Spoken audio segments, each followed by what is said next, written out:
I'm 25 and am having a micro wedding. My dad's 43 and this woman's at least in her 50s. My dad and this woman have been together like 3 to 4 years at this point. I've never met her as they live on the opposite side of the country. I've had about 3 to 4 conversations with her over the phone and grow more annoyed every time. The first one was when I cut my mom off after a bad blow-up. Going on and on about I'm young and I'll come around and she's my mom still, etc, etc, etc. The second was last summer. I was 8 months pregnant and my car was impounded BC of the insurance company. It was resolved. I called to let my dad know, not her, and she kept going in circles repeating that we need to get it cause it accrues fees. I had a minor snap then. I don't appreciate being talked to like I'm stupid and 15. I was telling him that BC of the insurance company our truck got towed and was in impound, and they were in the process of getting it out. She chimes in, he had me on speaker, and repeatedly said in a tizzy, get that car out. You need it, it's accrues fees, the longer it's there the more it is. Literally repeated the same sentences for 10 minutes refusing to listen, when I told her it was being handled until I snapped and told her to stop it because it was being handled and I knew perfectly well what impound is and does and to stop talking to me like I'm 16 years old. Again, I was 8 months pregnant and was giving an update, not asking advice. I sent my dad an invite specifically addressed to only him and his RSVP was pre-filled for only him. I've seen him all of 2 times in the last 10 years and the only time he made an effort of contact was when I was pregnant. Well, now I'm getting married, in a week at this point. He never sent his RSVP card, so I texted him asking about him and his parents and he said they're all coming. So I reiterated all 3? And he said 4 including this woman. I said his invite was addressed to him and pre-filled for 1. I haven't had a text since. Not only is it my wedding, but my FH and I are announcing our 2nd pregnancy as well and I don't want someone who lacks boundaries there. Or someone, not from my IL family, that I haven't met / don't know. Yes, I did try talking to him this spring in person about her behavior. I told him I don't appreciate it when she talks to me like some stupid teenager who doesn't know what anything means. I don't call for advice, I call to give updates. I didn't need or appreciate the consistent repeating of information I had made clear I already knew. He told me she's just motherly and I told him that's great for her. But I'm not her child, I'm not her friend, and I don't need another mother. I have 3 and didn't need another one. I'll be sending a message tomorrow asking if he's coming or not and if he won't go without her that's fine. Just don't come at all and I'll send a Zoom link that ends promptly after the ceremony. It's my wedding and I just don't want her there. If he doesn't want to go without her that's fine, I'll send a link to the stream for those who couldn't be there. My graduation ceremony is being held next week.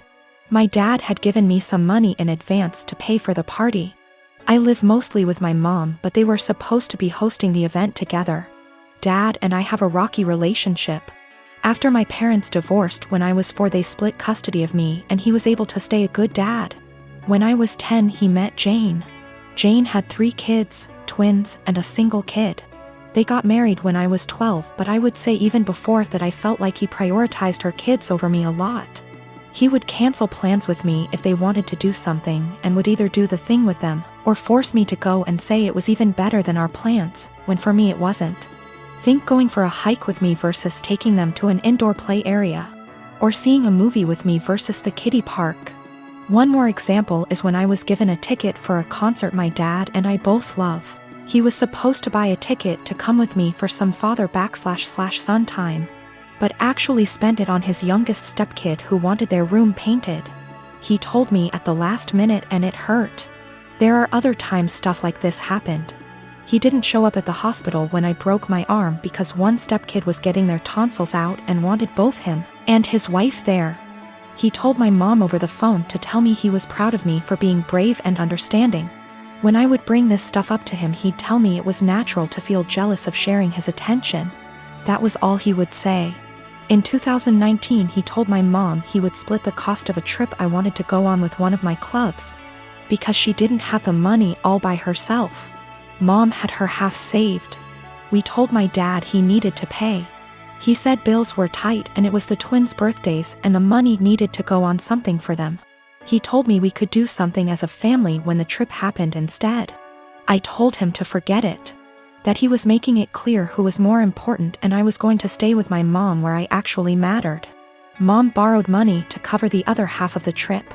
Dad told me he regretted making me feel less important and we were working on things, and then the graduation money was given about a month ago.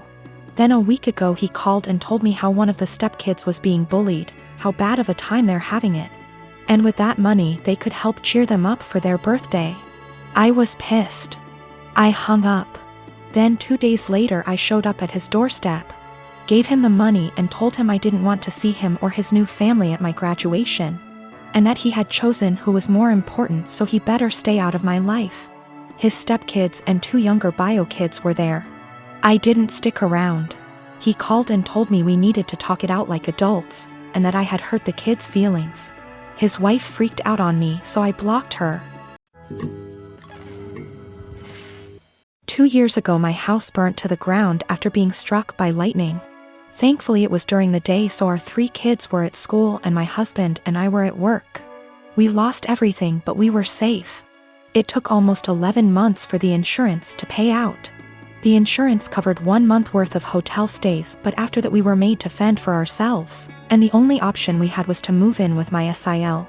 She tells us we can have her spare room and her office space. Since she used neither of the rooms, and her stipulations was we needed to purchase all of our own food and pay her $100 a week. By week 3 all of that changed. She then decides we need to pay her $250 a week and we can only use 1 room. So all 5 of us were crammed into the smallest room she had, which was the size of a glorified closet space and didn't even fit a twin bed and a small dresser. So we lived out of trash bags and slept on the floor for close to $1,000 a month some months, and still had to purchase all of our own food, despite her claiming my children on her food stamps. She also had no bills outside of her land tax, $450 a year, electric and heating oil, which she hardly ever filled. So we were essentially paying her so she could do leisure activities. It was the worst 8 months of my life. 3 months ago my grandmother decided that she wanted to go to assisted living after a fall and transferred the deed of her house to me, and basically said it was mine now. It is a 5-bedroom farmhouse. My boys insist on sharing a room, so we have 2 extra bedrooms. Well, my sister-in-law lost her house last month due to not paying her land tax for several years and asked if her and her stepdaughter could stay with us until they get enough money to move down south. I said sure, 1 bedroom, $800 a month, and you have to buy and cook all your food separately because my daughter is vegan. She looked at me like I had 10 heads and said that she and her stepdaughter should not be made to share a room when there are 2 extra rooms, and stated she cannot afford a rent of $800 while purchasing all of her own food on top of it. I said, neither could we, but we managed to cram 5 people into a glorified closet space while you were getting $1,000 and food stamps. Take it or leave it. She decided to leave. I am a 45-year-old woman, my husband and I have a 15-aunt daughter Kate and a 9-year-old son Sam. My husband has a brother and a 40-year-old sister, Eva. Eva and her husband James have a daughter, Allegra. She is also 15 years old. Kate and Allegra have always been compared in the family.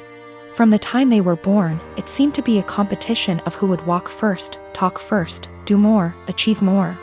And Allegra was always first.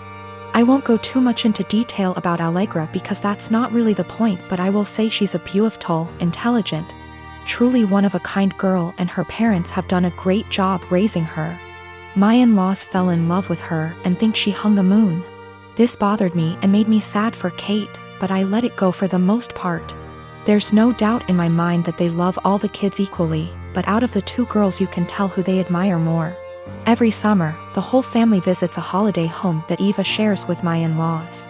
Over the summer, Kate met a boy, Luke, who was also holidaying in the area. They started dating. This was Kate's first experience with boys. Allegra had friends who were nearby, so for our first few weeks we didn't see her much. About 3/4 of the way through the holiday, Kate invited the boy she'd been seeing to dinner. Allegra was told to come, and afterwards she would be going to a party. At the dinner, it was clear that Luke was very attracted to Allegra. After dinner, Luke decided he would go to the party Allegra was going to as he had also been invited. They both asked Kate to go, but she wasn't allowed and was very upset.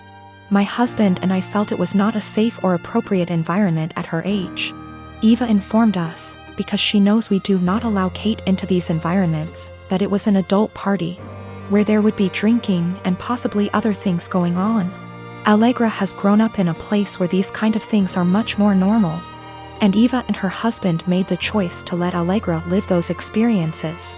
From what I know and have seen, she handles it exceptionally and it has not caused any issues. However, it is not the way we have chosen to parent Kate, and so we didn't allow her to go. The next morning, Allegra came downstairs and asked to talk to me and Eva. She said at the party Luke was flirting with her and showed her some messages he'd sent her. We decided we would all talk to Kate. Kate spent the next 2 days miserable. When she finally came out of her room, Kate was caustic and everyone was getting a bit fed up with her attitude. Eventually, my father-in-law jokingly said, "Your mistake was introducing him to Allegra. How did you think that was going to go for you?" My mother-in-law told him off but added that Luke handled it terribly, but the outcome was sort of inevitable. Kate left the table in tears. We managed to get through the rest of the holiday, but when my husband brought up plans for Christmas, Kate refused to go. She said she couldn't bear being ridiculed by her own family and constantly compared to Allegra. After seeing how much this was affecting her, I spoke to my husband and said we shouldn't go. He argued that it would be wrong to let Kate take away time with family just because of a boy. I reminded him that this has been happening since they were born, but he said that we can't shield Kate from every special person in the world. He said he would talk to his parents about their comments, but that we should not set a precedent of letting Kate run away from reality.